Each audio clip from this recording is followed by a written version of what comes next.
Hey guys, welcome back. Ashley D. Will here, author, teacher, life coach. So today we're going to look at a dart list. Basically, a dart list is what I tell people to make, and what it is you're going to make a list of all of the darts that the enemy throws at you, and you know what those things are. And it helps to externalize this list. It helps you to see his activity and to recognize it more frequently in your life. And it's a little bit similar to professional boxers and professional athletes or people who are competing in debate, whatever it may be. They watch videos of the opponent. Like Mike Tyson would watch videos of the opponent that he's going to meet in the ring for whatever the next big match would be. And he would study the enemy.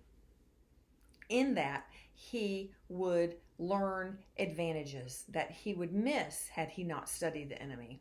So this is not to focus on the enemy and not to make him bigger than he is, because he still has a large capital L on his forehead. But he's very good with lies, and he's very good at prepping you and tweaking you to make you weak in an area for what's coming around the corner that he's going to hit you with. So a dart list can help you stay current in the darts that the enemy is throwing at you. And it can help you know what to ask for in prayer and help you remember what to pray about in your time with the Lord. And it can also just give you a better overall mental picture of what the enemy's purposes could be in your life. Okay, all of this with your eyes still on the Lord. Nothing changes. This is just a little exercise that really helps some people. If it's not helpful for you, don't do it, okay? It's called a dart list. This is a list of the darts that the enemy throws. I'm going to share with you some of mine. Some of these are old, some are current. They're pretty consistent, but so let's just go over some of these. For my dart list, I would say number one is discouragement, or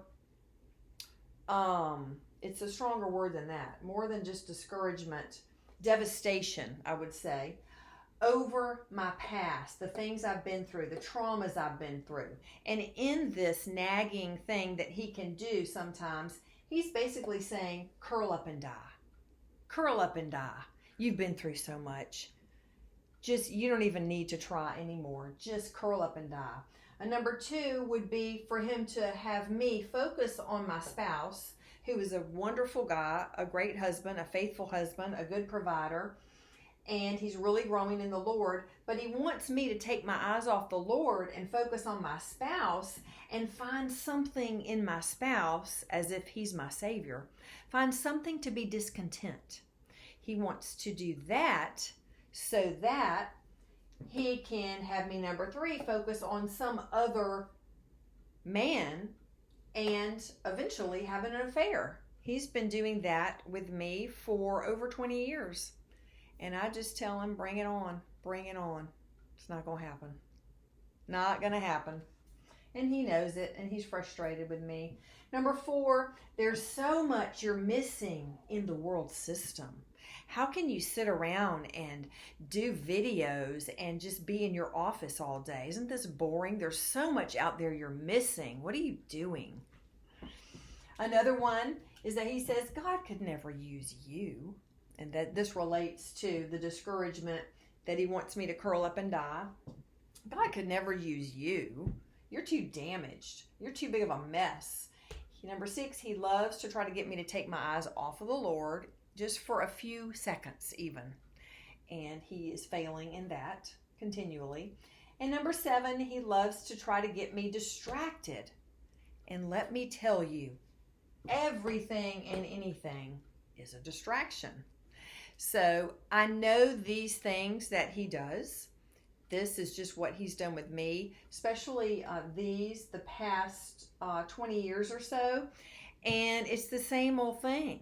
So I really don't even listen to these things anymore. And they've been so pushed out to the periphery of my life that they're really kind of don't exist very much anymore, because I'm filling up my space and my territory with so many good things and so much truth that these don't really get in anymore. But there was a time where before I went down to Florida and got all those treatments,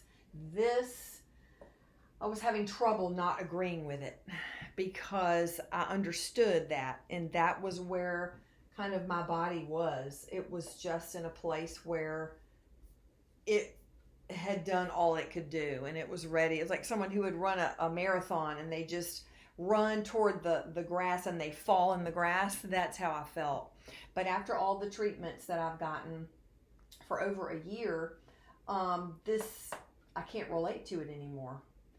So it doesn't have an effect on me. But just to let you know, a DART list can make things more objective for you in your life. It can help you to see things and recognize things in your life, everyday life, when you may get mesmerized by just the rhythm of life and not pay attention anymore. It can help you stay focused on entry points for the enemy. Okay, so if that's helpful, I pray that you would implement that into your life and maybe grow some in the Lord and in your defenses and in your offenses against the enemy. All right, you guys have a blessed day, and I'll see you next time.